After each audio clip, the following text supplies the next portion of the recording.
sông rệt thấy Patia saruak mai kani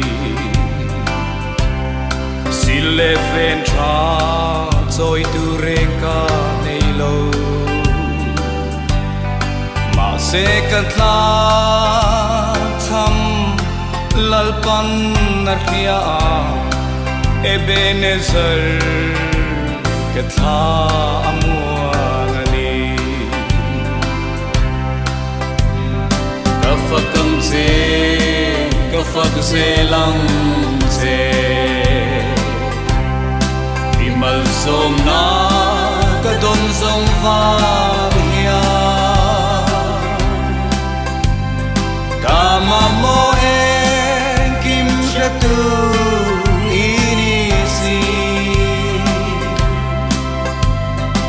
Imel du katan muan nani Taksam na vang alungaya karumin Alam kahoy inamel min huti Kami tui luang chua Amai thel ngai lo Ebenezer Katha amuang ani Kafakam se Kafak se lang se Imal som na Kadon som vahia Kama mo tu inisi Imel du katan muan nani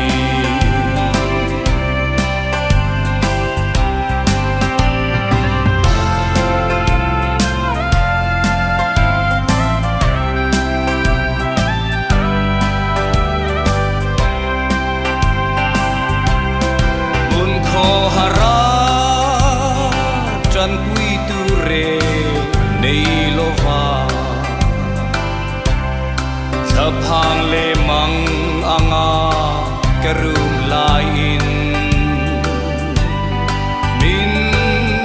muan trina chunga min pomma Ebenezer Katha amuang ani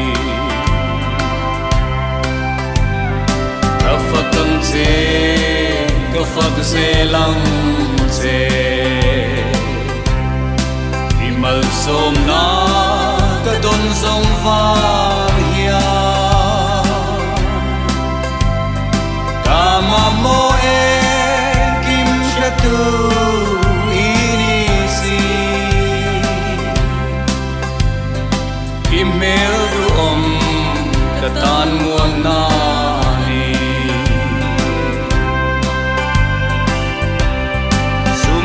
Mai sil le ven tra nei zo lovin mi te mit mu a rethei mai la eng kim kanei ka chan dam tu zara Ebenezer Katha amuang ani Kafakam se Kafak se lang se Imal som na Kadon som vahia Kama mo en kim shatu inisi Imel du katan muan na